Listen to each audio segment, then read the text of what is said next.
on Yeah, yeah. YouTube, and I am here with Dr. John Jeffers, MB. So much to talk about today, and we're waiting to get to go live on Radio ZJB today. Um, Gosh, how many turtles did you say you saw? Hmm? How many turtles did you see? Nests did you say again? It was Bunkum We had one. Buncombe one, um, Woodlands one, plus the others that you have from the other beaches. Okay, so Bunkum one and Woodlands one. Woodlands one. Okay, so that means we're up to. I saw 3 attempts at Lime Cave, no nests. Yeah, we had quite a few attempts at Buncombe. Yeah. Okay. So that means last week we had 22. Mm-hmm. So this week we now have a total of 24 nests. Right. The one at Bunkum and the one at Woodlands, was it Yes. green or? Hawksbills. Okay, that's good.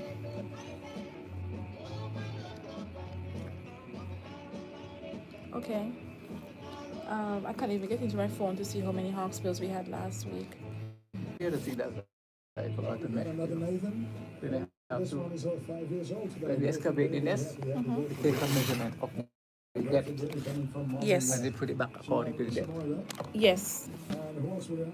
Yes, that's correct. And grandparents, Brenda and Janet, all getting together to wish you all the When I did my best. training in Barbados, they were showing us how we had to do some of this. How you take samples. Good morning, From the brother. animal? Brother Cox. Yeah. Mr. Cox, good Wait, morning. what would you do with the samples? We'd give them and they send them to a lab. Jack Wiggins and they took them up. That's why I wanted to see his report, Oh, to look at it. I was thinking of getting samples, not samples, but if the hatchlings haven't survived but they are whole. Oh, okay. Like, Okay. I was going to contact the Ross School in St. Kitts because they have a veterinary One Health Center and they deal with turtles too, so they could actually do a necropsy Okay. on those. But in terms of actually taking blood or specimen samples, I'm not sure about how to do that. And we used to have some things that we used to put in the nest, give it the temperatures and all sorts. We have those, Okay. but we got 4 from fisheries. So when you hear these songs and say the songs are sweet, make sure you listen to the lyrics. And thank you so much for listening in. We appreciate that. Yeah, we had 5 from fisheries, but we're not sure the condition they're in. Okay. So I need to try and spend some time to settle one. Yeah, yeah. Wait.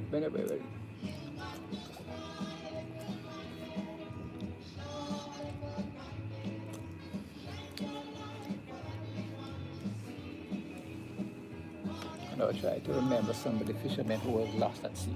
I was trying to remember a few of them this morning. God, we have so much to say. Park, George Graves, and. So should I go in by talking about the vision then? Or wait for the vision to because- say the vision later? No, I'm going to say the vision first. Yeah, because I'm gonna and introduce then we this. recap Okay.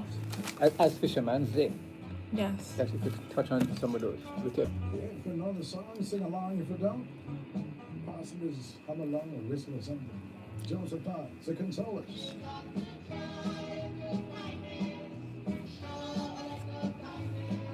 You know, I can't see without my glasses. If I look on that, it's just pure blur. yeah, you have to me sometimes too. These screens have just messed up my eyes really badly. I could see at distance, but close up Yeah. to read. Howdy, Genevieve. How are you first and black this morning? Howdy, Brother Caleb Francois. Greetings to you, my brother. And without time moving him down, it's time for us to link up with a very talented, exciting lady. She's back in with us again for another Monday. And she's got another exciting set of it.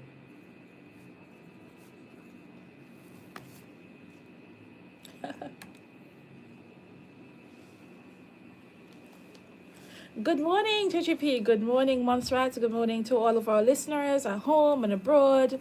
Good morning, good afternoon, good evening, depending on where you are in the world and what time you're listening to this. This is the Blue Zone, and it is where we talk about the ocean. We talk about the ocean opportunities for all of us. We talk about the jobs and new skills and ways and means you can go about unlocking these opportunities for our people now and our future generations to come. So with the Blue Zone today, I have a very special guest. I have with me Dr. John Jeffers, and I'd like to give him his honorary. JGP is trying to say something to you, but I'd like to give him his honorary doctorate from us at Fish and Fins, because he has been with our organization from its inception 2015, 2017, 2018, all the way up till now. John Jeffers has never declined a request to come and educate our community, to educate our children on sea turtles, on conservation of them, on the work of patrolling and monitoring them, and also on just spreading general awareness as to why these species are important to us. I just want to say a big thank you to you, Dr. John Jeffers, and MBE. Let us not forget that you have been awarded. When was that? 2013. 2013 was actually given the honor of MBE for his contributions to the environment, fisheries, and so on. Conservation of turtles. The conservation of turtles? Yeah. There we have it. So, thank you so much, and I just want to say how much I have personally been learned and been inspired by you, and I'm really pleased this year to have the opportunity to be working with you on what is going to be a new project for Fish and Fins. We're working on sea turtle conservation and science, looking at the hawksbill sea turtle, which is a critically endangered species of turtle that we have here on Montserrat. And we'll be looking at how successful their nests are. We'll be talking to you about it. You know, it's going to take more than just one session today, but we'll be talking about the success of their nest. We'll be looking at the challenges these turtles are facing. We'll also be looking at solutions around restoring their populations by way of a hatchery. And we'll be creating a youth pipeline for conservation as well. You know, us at Fish and Fins, we're keen on really engaging as many young people as possible in this work. So this year we have many opportunities for our youngsters from the age of 13 upwards to get involved in sea turtle conservation. And I just want to start as well, Dr. Jeffers, I wanted to say, I don't know if you knew my dear friend in Barbados, Dr. Shelley-Ann Cox, and the tremendous contribution she would have made to fisheries across the region. And I see myself as more so of a regionalist. I'm Monstratian, yes, but I'm a Caribbean woman. I move into Antigua, I go to other islands, and I feel very much like a citizen of the island too. And I have some dear friends there. Dr. Shelley-Ann Cox, which, you know, we might have all heard passed away suddenly a few weeks ago, and it was just a few weeks ago. I was spending all my spare time with her down there in Barbados, where I was actually embedded with the Barbados Hawksbill Sea Turtle Project, and she just collapsed one day. But Shelley has played a part even on Montserrat. She has contributed to Montserrat's Blue Economy Scoping Study. If anybody's interested in that, you can go online and Google it. It's looking at the opportunities for the ocean economy on Montserrat. I worked along with her and Dr. Crystal Drakes as we explored the opportunities that Montserrat has for its ocean space and what's necessary in terms of policy and programming to actually support that.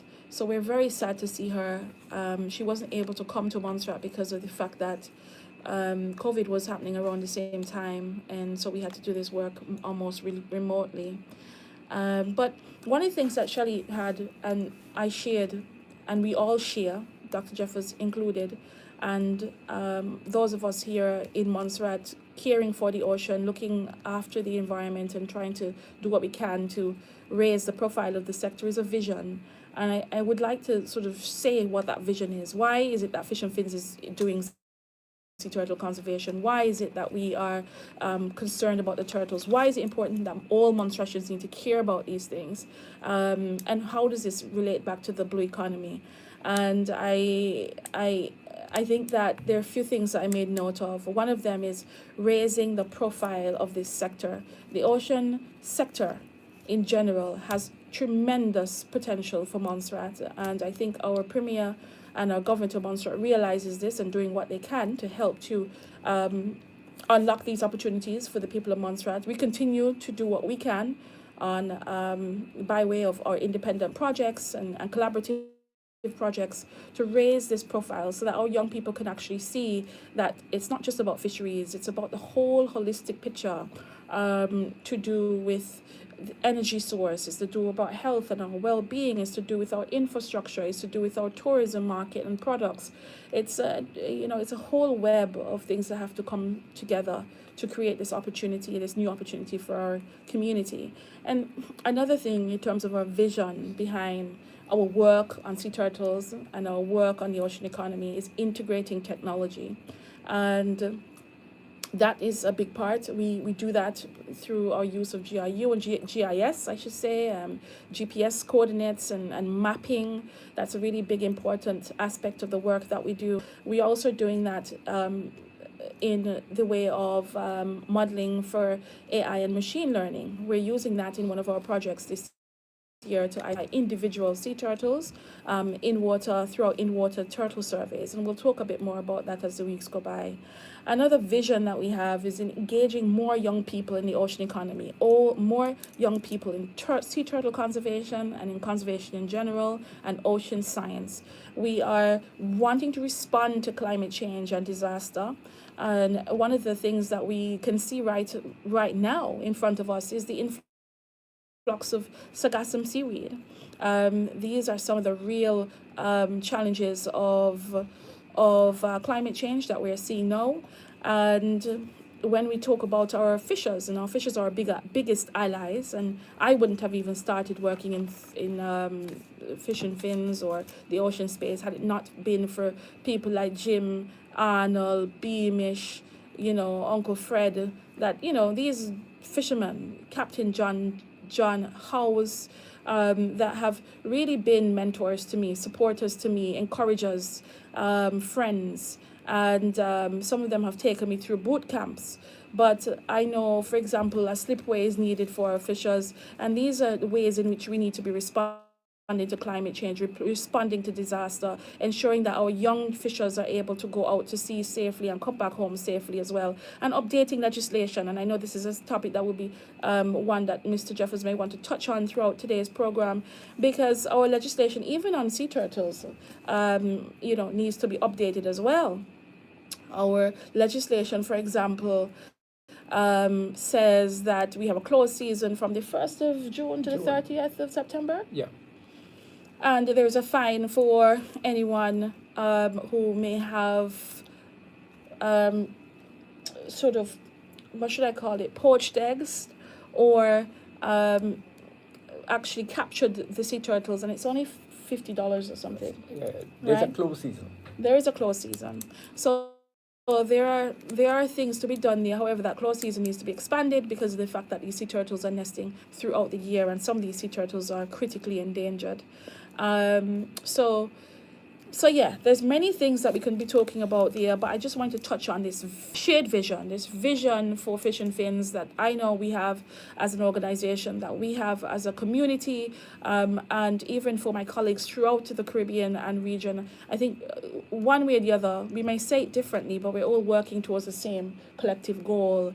And so I wanted to give Dr. Jeffers a clear runway today to really touch on some of the things that are important to him, and that he would be able to share to us from what he's seeing on the ground and has seen throughout recent times as well. Maybe even things that we should be looking out for as we go about our businesses on the beach and coastline. So, Dr. Jeffers, go ahead. Over to you.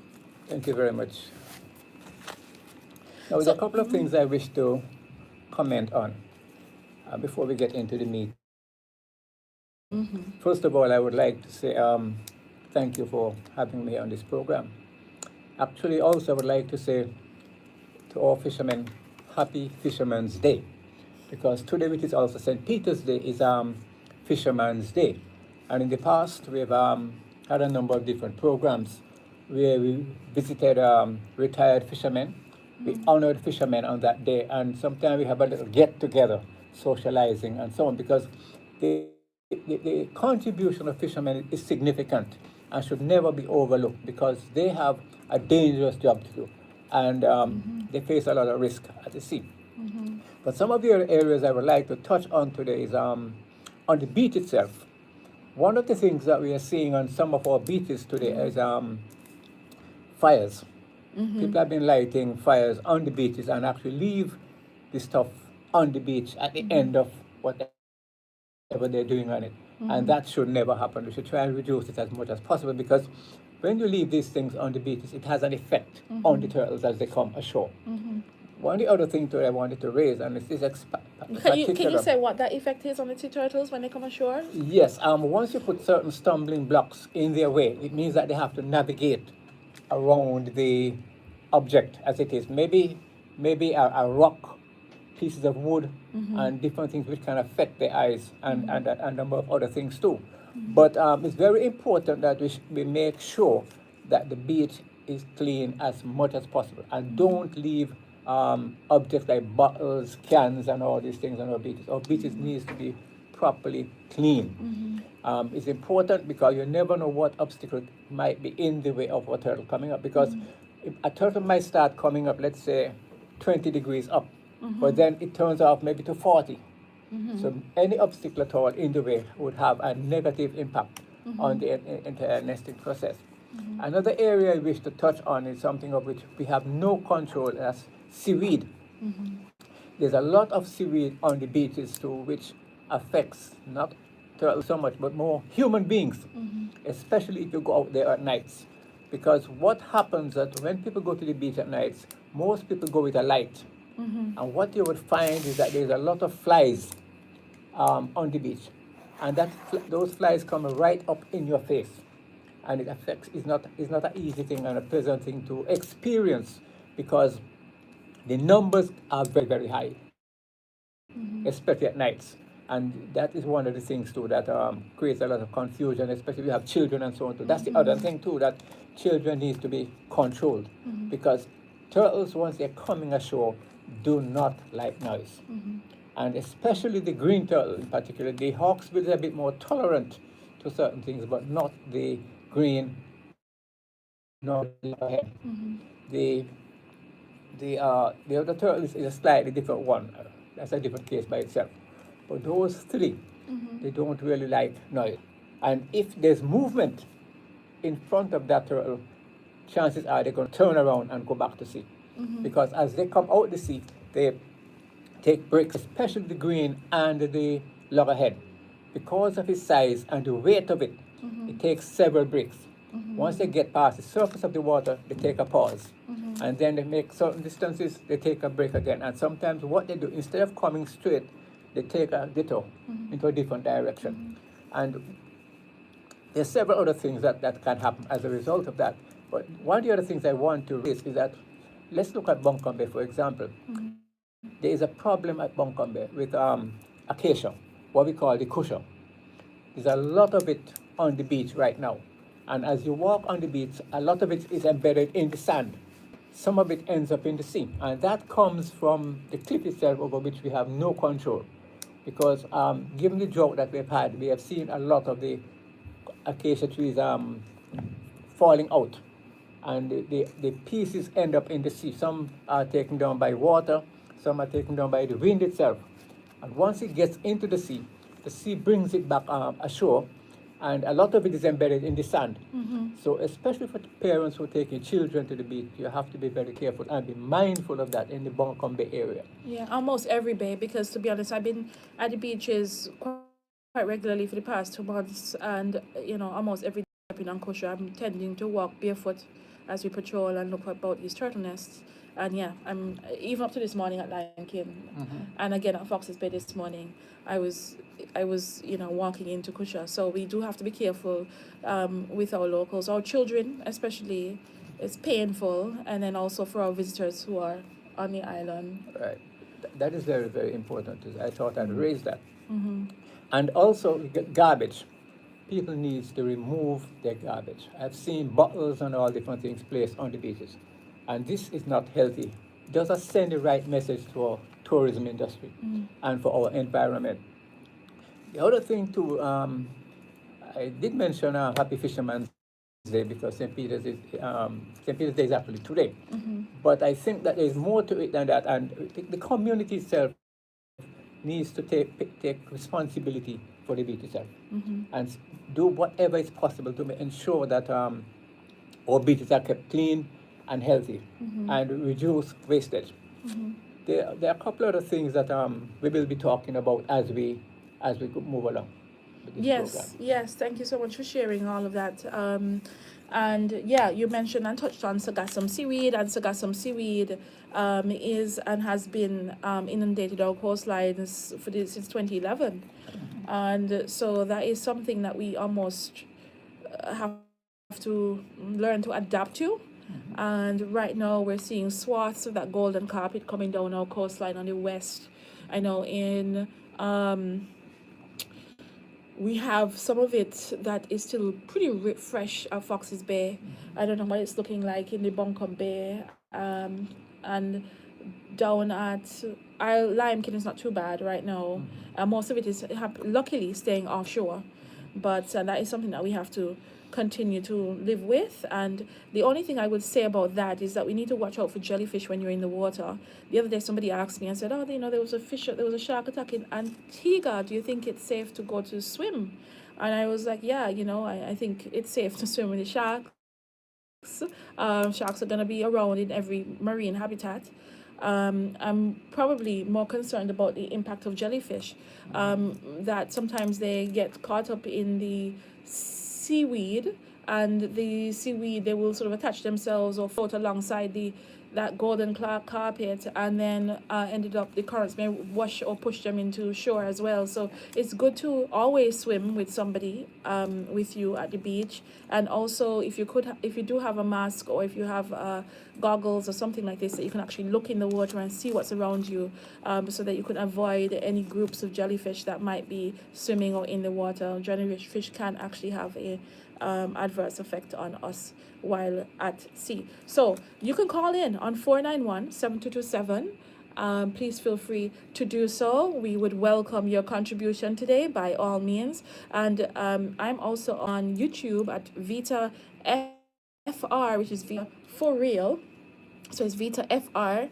And that we have a bit of a live stream going there as well if you want to see myself and John Jeffers in the studio, and if you want to comment as well, you can do so.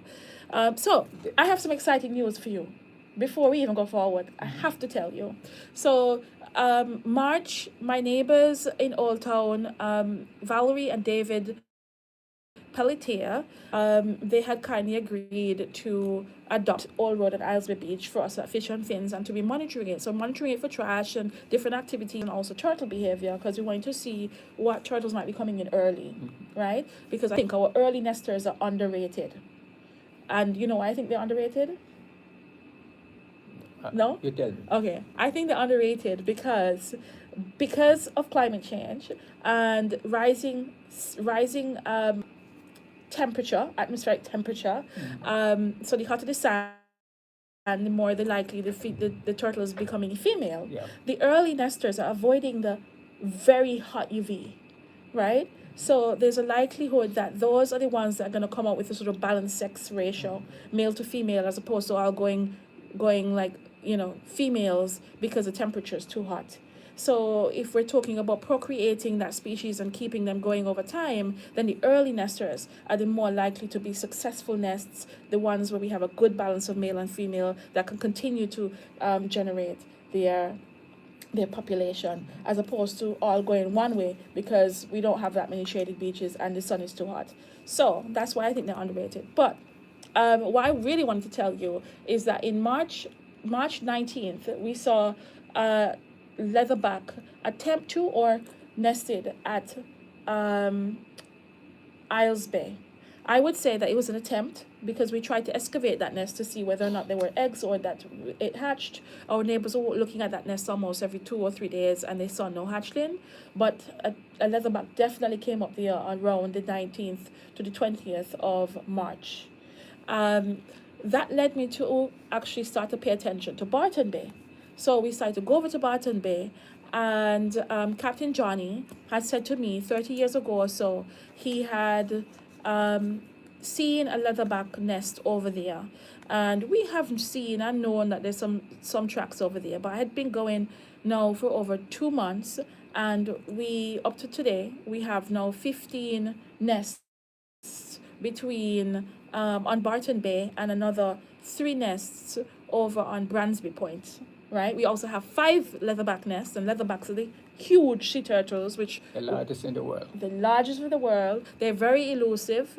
They are considered to be endangered, and they can dive very deep. They can dive to about 1,000 meters, which is like 3,000 feet, and they weigh up to about 1,000 pounds as well. I haven't seen them nesting, but we have actually seen their nest like the next morning, and so we're very interested in them. No, we didn't have our official permits as yet from the Department of Environment. So thank you so much for the shout out to the Department of Environment, because maybe over the last 2 or 3 weeks, we actually received our scientific survey, scientific research permits from the Department of Environment. So it allowed us to monitor the nests that we had marked out and to begin estimating them. Now, what we know is that in front of the hot water pond area, there's a aggregation. That's the area that the leatherbacks love to come up to, because we have maybe about 10 of our nests just in front of that area. And since we started to do like a diagnostic excavation to just check, well, why aren't they hatching? Because we realized that they should hatch between day 60 and day 65. They haven't hatched. So this past week, we started to excavate the nest. And would you believe, maybe you would believe it, but the sand in this area is so elevated and so hot that at 40 centimeters, you're seeing water vapor coming up like a sauna. So we realized at that point the majority of our nests are lost on that particular in front of the hot water pond area, which is very sad to see, because these species are already struggling as it is, and they already have like a 30 to 50% mortality rate. So they tend to have like kidney problems, pneumonia problems, all kind of problems before they even hatch. And I think it's a species we have to pay particular attention to. The numbers are going down in the rest of the Caribbean because of illegal and unregulated fisheries. In Montserrat, our numbers of nesting leatherback seems to be coming up, but the generation might be lost if we don't do something to protect and conserve them. So that was my exciting news that I wanted to share with you, because I, for one, never seen steam coming out of this sand like that. That's probably close to the hot water pond. It's right in front of the hot water pond. And actually, some of it is not even that close to the fact, maybe another 200 meters up the beach. There might be a vein in the area. That's right. So I asked the Montserrat Volcano Observatory if they have any, if they could support us by coming down and helping us just check on the temperature, the moisture, and if there are any gases that are visible or noticeable, detectable, I should use that word, detectable in the area. We also had some tiny tags that have been given, loaned to us from the Department of Fisheries. And so we're just trying to get those activated and going, and so that we can actually put them down in key areas, strategic places, and be able to monitor temperature differences as well, because that is going to have an impact on our nesting sea turtles. So we have human activity, we have matters to do with pollution, we have matters to do with climate change and sargassum seaweed. We have the fact that the turtles themselves are going through their own health, as all of us have our health conditions. They have cancer, they have pneumonia, they have kidney failure, all sorts of things like this happening to them. And now we also have geothermal activity that could be affecting our sea turtles as well. So so that's the news and update from Barton Bay and our leatherback project. So again, like if people want to contribute and call in, ask any questions, 491-7227. So what exciting thing or what's burning on your mind right now that you want to share with us? The research that was done here over a 2-year period by Jack Wiggins, a student from Exeter, University of Exeter. To be interesting to have a second look at the final report because I think that would have given some insight as to the temperatures that we have recorded in the turtle nest here for the hawksbill and the green. I don't think we had any leatherbacks throughout the whole period. But also another thing that we need to take into consideration, that a lot of the beaches have changed significantly, and you have more vegetation on some of the beaches, especially in the exclusion zone, so that the nests are getting closer and closer to the coastline because you have the vegetation which keeps the temperature down. Whereas prior to that, we had less trees and so on around, so the temperature would have been a lot higher in those Interesting. areas. That's an interesting area. No, interesting that you made that point though. So you said the vegetation, because it's growing outwards, is pushing the coastline or the nesting grounds out Further to the sea, which is Yes. reducing the nesting area. Yep. So are we thinking that perhaps before the nesting period starts, because we're now in nesting season, like say from a March, for example, is it that we're getting a call? I think we're getting a call in. Yes. Good morning, Blue Zone. Go ahead.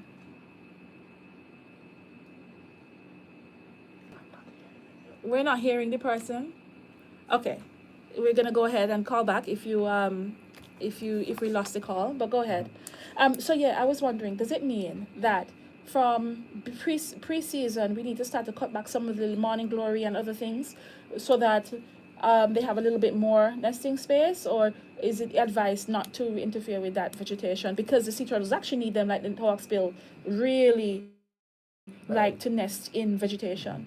And the hotter the sand is, it has effects on the sex. Yes. So that's another. Yes. So that's part That's of it. positive, but at the same time, it's encroaching on the nesting area. Yeah, and so does it need to have a kind of well thought out cutting back? Yeah, and one of the things that happens there too, it makes it more difficult for the turtle to get on shore, because what you're ending up with is a higher embankment in some areas, especially in the Barton Bay area. You would have noticed that you have a drop maybe like 10 or 12 feet in some areas, In some and parts. it's very difficult for a turtle to get up there. They Yes. would not be able to get up. So what they probably do, they would have to go across the seashore to find an appropriate place where they can get up. In fact, during last year, I've had several calls where we had to turn turtles over because they capsized on the embankment. I know you got one of those calls for woodlands. Yes, that was one, but there were others. Right. Okay. Oh, there's another call coming in. So go ahead, Blue Zone. Morning. How are you doing? I'm not here.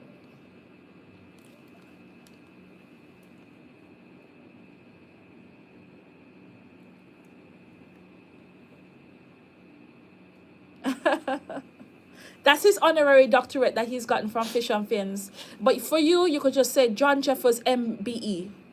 Okay? I'm not here. All right. Oh, he's not hearing you, but I'm hearing you. Let's see if a different headset might make a difference. Hello. Go ahead. You hearing now? Nope. Not hearing anything. Oh, he's not hearing anything. The volume is low in here.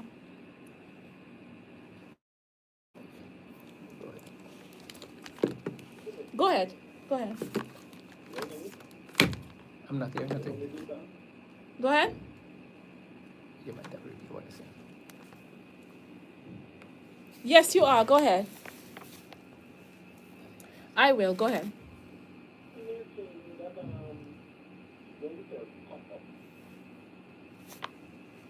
Irritate brain. But then it affects all. So we need to explain the before a little bit more for we listening there, especially the grass, the grass who wouldn't know too much, will understand why the detour and heading to where. You know? You get the question? You heard that? Yeah, why did it all?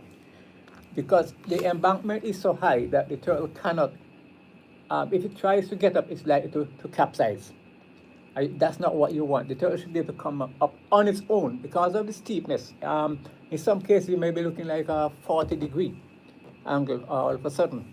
And for a turtle to carry, let's say, 150 pounds or even 200 pounds, it's not easy for them to get up that kind of embankment because the weight itself, and depending on how stable the sand is likely to capsize one way or the other. Because I've had several calls to turn turtles over on the side. And the other thing too, what one has to be very careful with too, is that on the beach, let's take Woodlands for example. There's what we call a lot of manchineel in that area, and I've had many calls of turtles being stuck into the manchineel, and that's one area that we would not allow people encourage persons to get involved with because the manchineel can give you some serious injuries, burns and that sort of thing. I've had many burns from it, and in some cases, just to clear one turtle could take up to an hour, depending on the size of it and how the tree itself is located. Because, Yeah. for example, sometimes they get stuck between two Yes. branches, and that's part of the problem. Yeah, so patriots, yeah, sometimes they go off course where they're not even supposed to go. So light on the beach, disturbance on the beach. When they were intending to go to a particular spot to nest, they end up maybe getting disoriented by the bright light. And that could not only disorient the adult turtles as she's nesting, but also the hatchlings as they're emerging, and they end up in people's business place and in a shop and run over by cars and things like this. And I want to say, as you were mentioning that, Mr. Jeffers, is the fact that last year in the Old Road Isles Bay area, we sort of named one of our turtles' favorite nesting areas and mating areas as Little Turtle Love Beach, and that's just in between Isles Bay and Old Road, where you can actually see them. If you don't swim and you can't go out to snorkel and see them, you can actually come down to the beach and see them during you most likely see activity in the end of July. August is going to get a lot more busy, but we lost two turtles in that area because one female came up a hawksbill.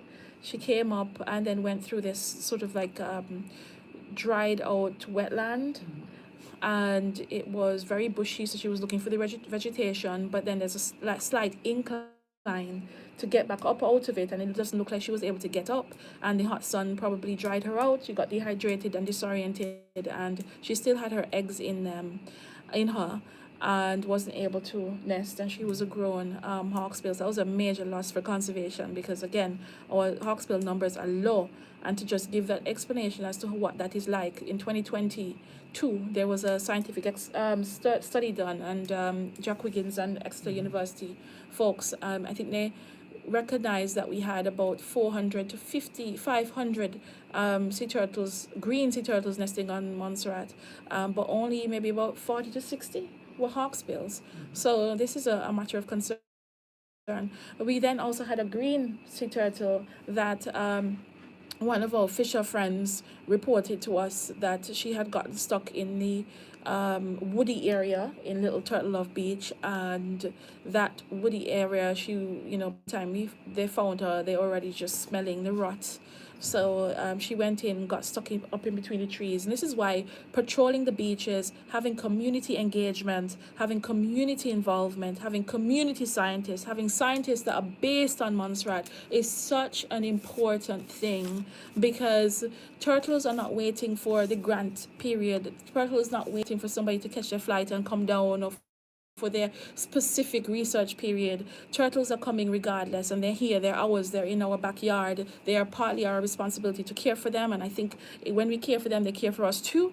And I have learned that in many different ways in the past couple of years. So yeah, I just think that it is important that all of us, we get all hands on deck this season and going forward to continue the good work and to support the good work that Dr. Jen Jeffers has started, and that we are paying attention to the patrolling of our beaches. At Fish and Fins this year, under our projects, we're starting with training July 5th to 9th, and we will be training our community members on the sea turtles, the ecology of our sea turtles, the biology of our sea turtles, but also on the nesting behaviors of our sea turtles, so that we are to identify where they are nesting, how they're nesting, where the crawls are, what the crawls look like when they're emerging and returning to the beach, what does a nest area look like, and so on. Because those people on the Fish and Fins team who are kindly donating and volunteering their time and for years, and I know are committed, and other people who are new, as well as we are also going to be bringing on people on team through our Darwin local. Will be trained, and we're offering new jobs, opportunities, and skills this season to protect these turtles. So again, the community involvement is important. If you see a truck, if you see a turtle that has been injured, then please let us know. We're going to set up a hotline. At the moment, we have Fish and Fins telephone number 3929255.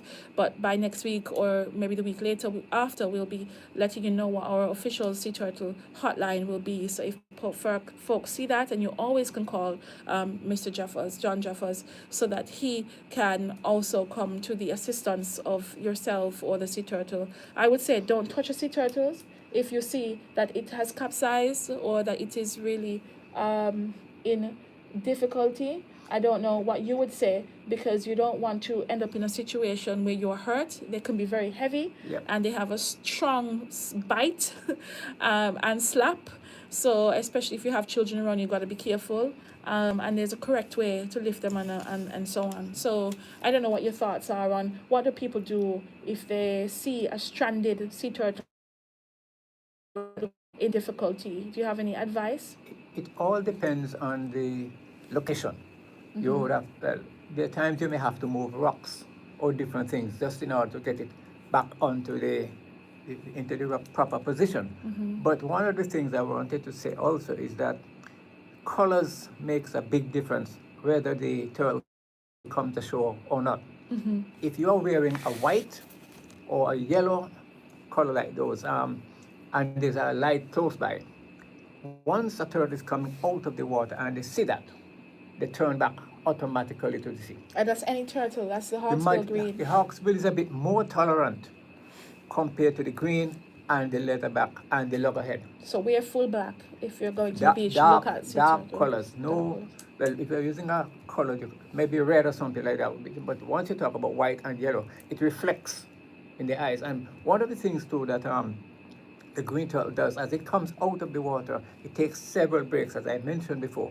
And they take a good look around, because when you observe them carefully, you just see them moving their head maybe north and south to see what is in the environment.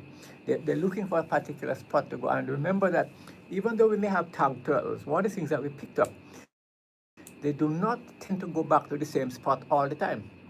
And one of the things that has happened too is that I remember we have seen turtles that have been tagged at Woodlands, and by the time we reach the Buncombe Bay, the same turtle is there, because something shied it, or is not happy with the environment, and they just go straight back to sea. And you would probably notice sometimes you see a crawl coming up and it has a U shape. That is called a false crawl.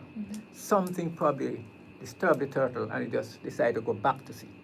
And the hawksbill is a lot more tolerant, and they love the bush. They don't nest halfway in the beach. They tend to go right up as far as possible into the land to lay their eggs. So I just thought I'd mention that as another thing, very important. And also to noise.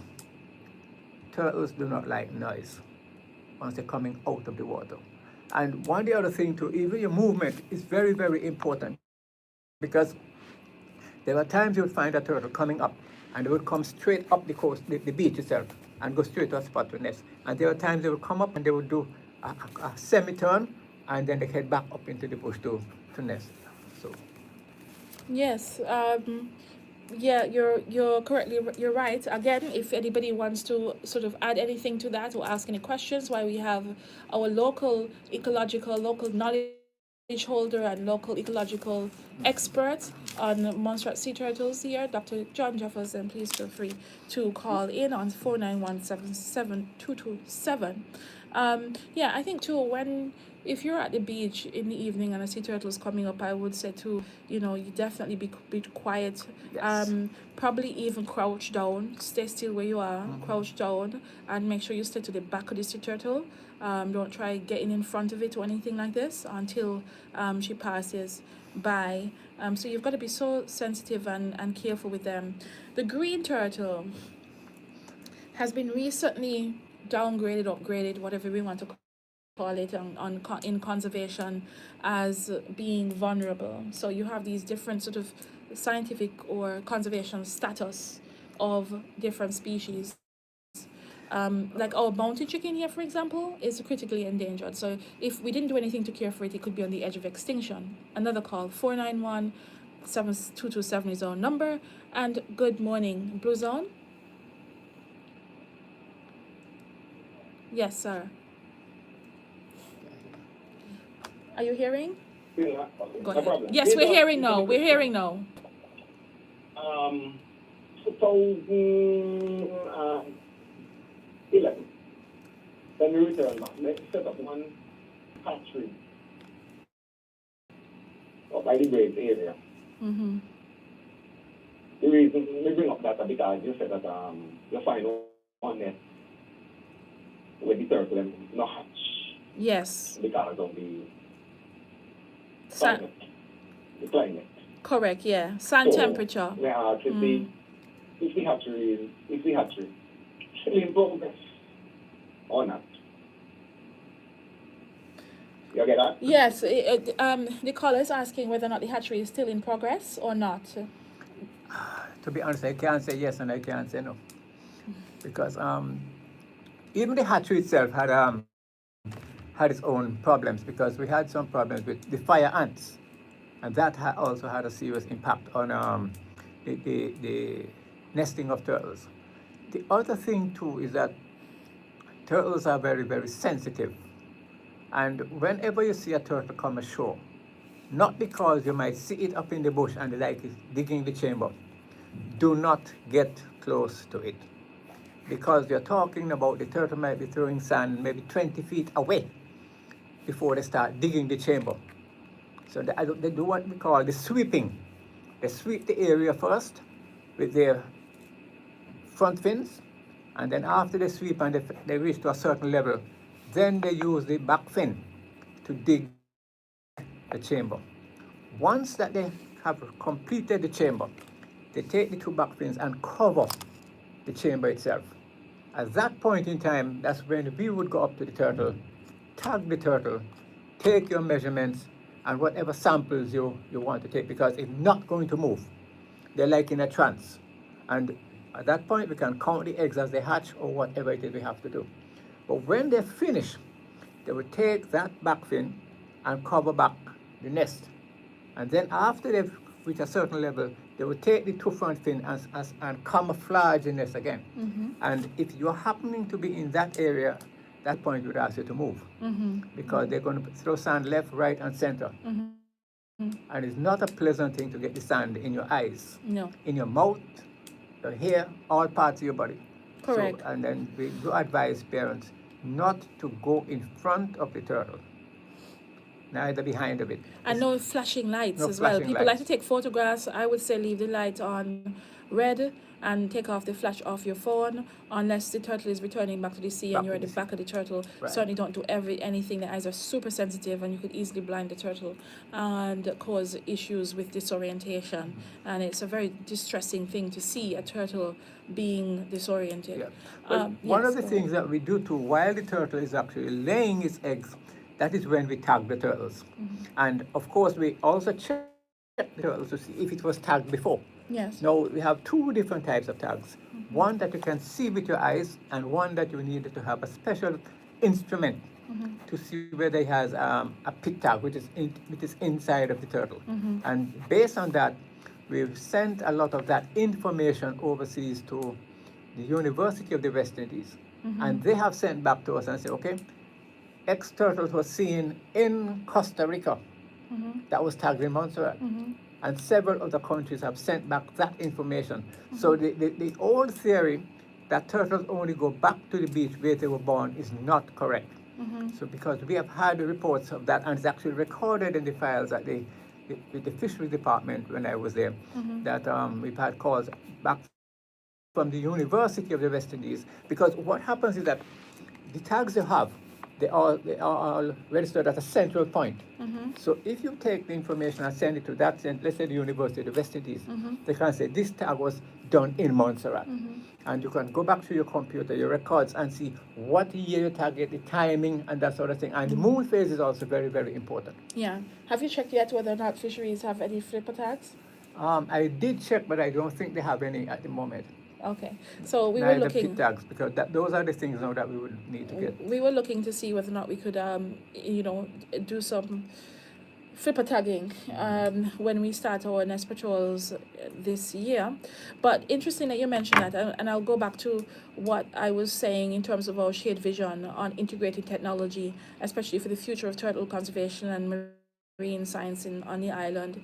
One of the things that we're doing under our Darwin, no, not under our Darwin grant in particularly, but in collaboration with the New England Aquarium and some work that we do alongside that via the Marine Conservation Action Fund, is we have an in-water sea turtle team that were just trained and reintroduced to that work on Saturdays. So every Saturday from 7 o'clock to 11 o'clock, or more or less, give or take a little bit, they will be in the waters between Womcombe Bay and Woodlands and Isles Bay and Old Road, actually taking data on surveying the sea turtles that are in our waters, so those are the males and the juveniles in particularly.